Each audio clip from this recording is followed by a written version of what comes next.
The darkness of a moonless night engulfs everything. Not even a hand in front of one's face is visible. The wind seems to have stopped entirely in this small town. An old abandoned well on the outskirts of town, surrounded by wild brambles and dead trees, waits once again for someone's sacrifice. In the deepening night, two men from the town drag an unconscious person toward the well. Their faces show both fear and desperation. John Whitmore, whispering, "Careful, don't make a sound. If anyone sees us, everything will be ruined." Michael Whitmore, "If we don't offer him today, then one by one everyone in a house will die, just like what happened last time. I can still hear Margaret's screams when she died." As they reach the edge of the well, Inspector Davis, stepping out of the shadows, "Stop! What are you doing? Who is this man?" The two men freeze. These are the heirs of the Whitmore family, descendants of the town's oldest and wealthiest lineage. The color drains from their faces. John Whitmore, "Don't stop us. This is our tradition, our ancestors' oath. If we don't fulfill this, our entire bloodline will be destroyed." Inspector Davis, stepping closer, "What tradition? What is this nonsense?" A terrifying pattern had been happening in the town for several years. Sometimes a farmer keeping watch over his fields, sometimes a merchant returning late at night, sometimes an innocent child who accidentally wandered out at night. They would disappear in the darkness. By morning, families would only hear that perhaps some wild animal had taken them or they had run away somewhere. But no one could understand why this kept happening over and over. Fear had gripped the entire town. Initially, people didn't pay attention to it and remained silent, considering it bad luck. But as the number of missing persons increased, panic began to spread among the townspeople. In this atmosphere of fear, some young men decided to investigate. Ryan, Steve, Victor, and some other friends decided together that enough was enough.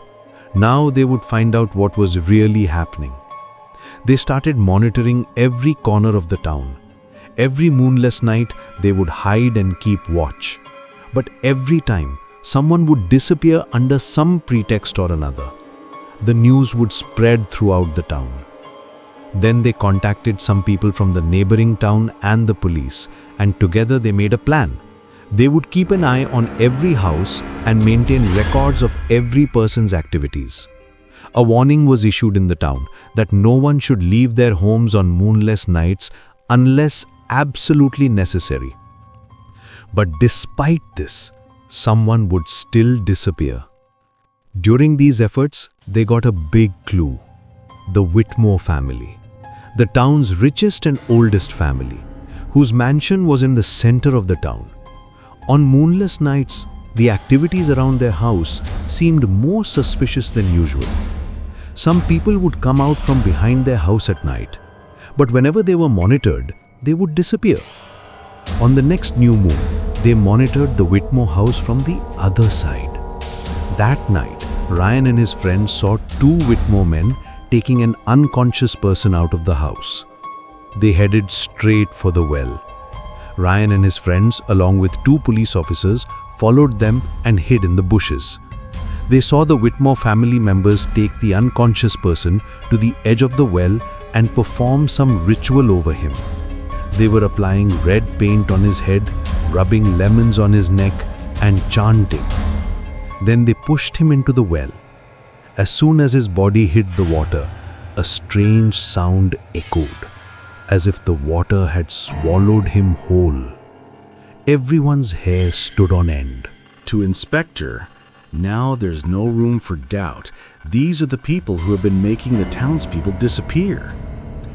After this, they didn't stop watching the Whitmore family's activities, and finally, on this moonless night, they caught them red-handed. So tell me, what tradition are you talking about? John Whitmore hangs his head, as if now he had no choice but to confess everything. He begins to speak in a trembling voice. This well was built by our ancestors. At that time, it was just a water well. But monitoring it was our family's responsibility. The townspeople could only draw water when they got permission from our house. These rules were made by our ancestors, and everyone had to follow them.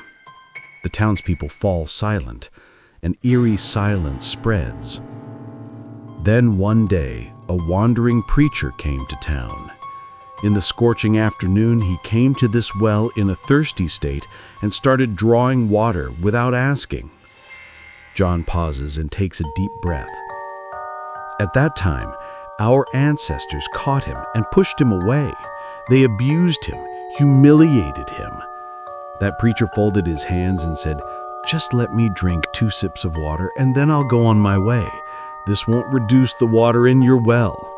Giving water to a man of God will bring you virtue." But no one paid attention to his words and pushed him away. Before leaving, that preacher just said this, "Your well will never ask for water. It will ask for blood. And if it doesn't get blood, it will become thirsty for your blood." Murmurs start among the townspeople. At first, no one took that preacher's words seriously. But just a few months later, a mountain of troubles fell on our house. The fields began to dry up, business became cold, and we even faced starvation. Ryan, raising his eyebrows, "Then what?" Then our ancestors first offered a poor farmer as sacrifice to that well on a moonless night. They made him unconscious and pushed him into the well. Inspector Davis shocked, and then, after that, in the next harvest season, our fields became green again. Business started flourishing again, and wealth began flowing into our homes again. Inspector Davis, so what happened next? From that day on, every generation has been watering this well with blood every new moon. Hearing this, the townspeople are stunned. "You mean all the people who disappeared from town on new moons, that was all you people?" "Yes, us. If we hadn't done this, our family members, our children would have starved to death, like what happened last time." Inspector Davis, "What happened last time?"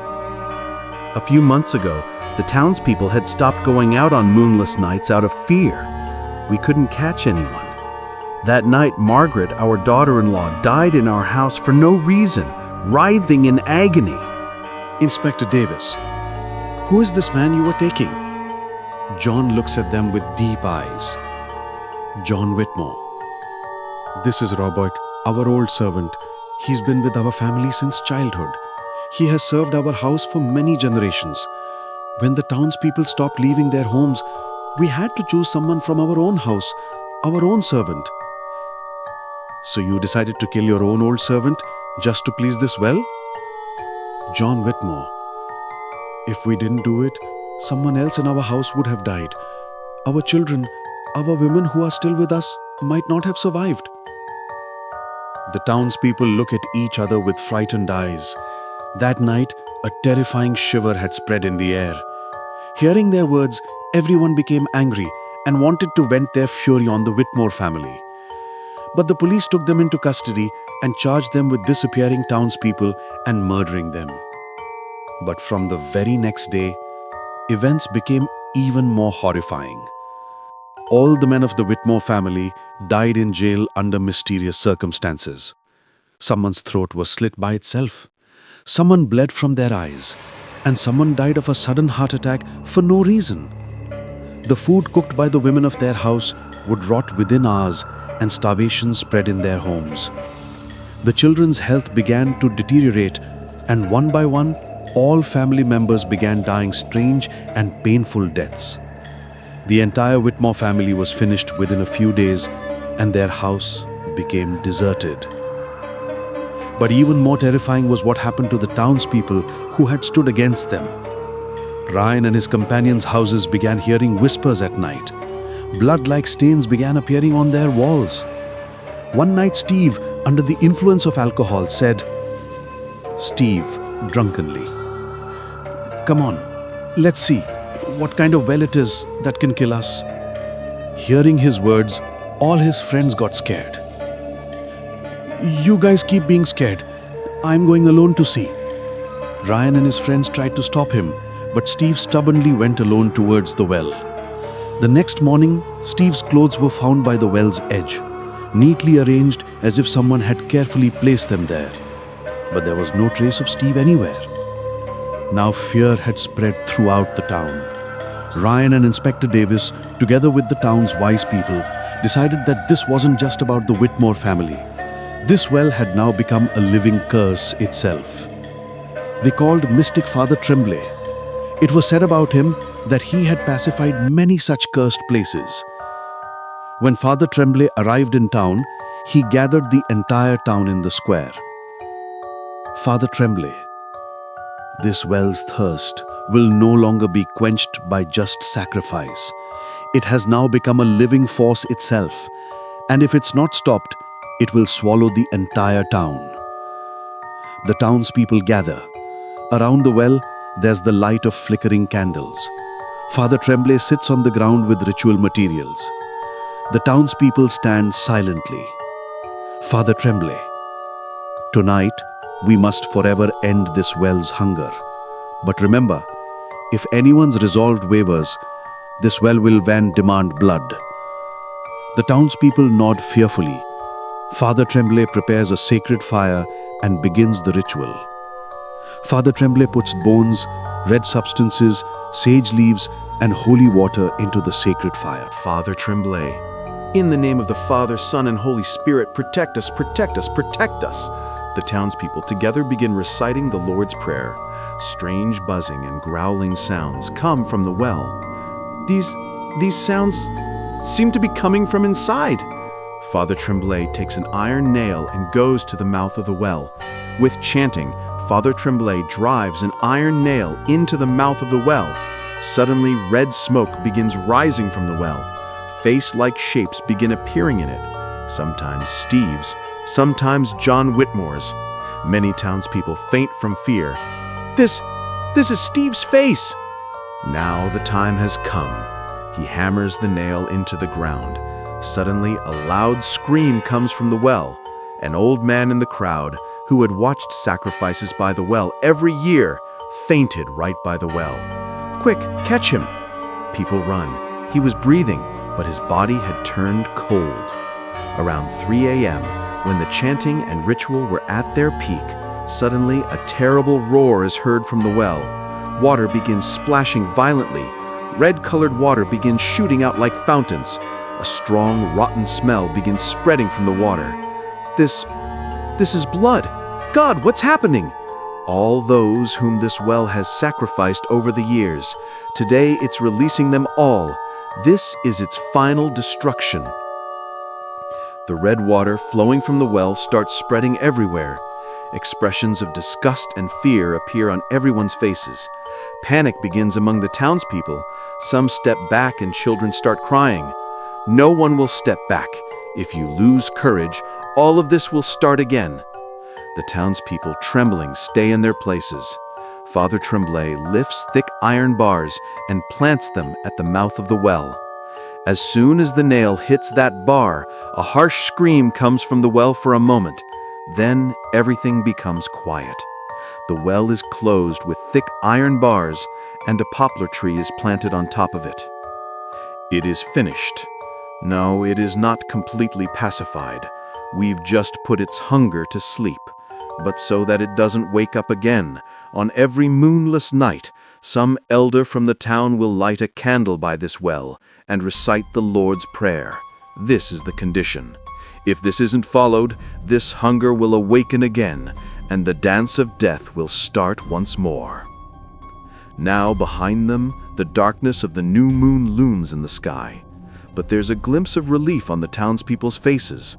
The townspeople still say today that whatever is watered with blood always ends in destruction. If you enjoyed this story, please subscribe to our channel.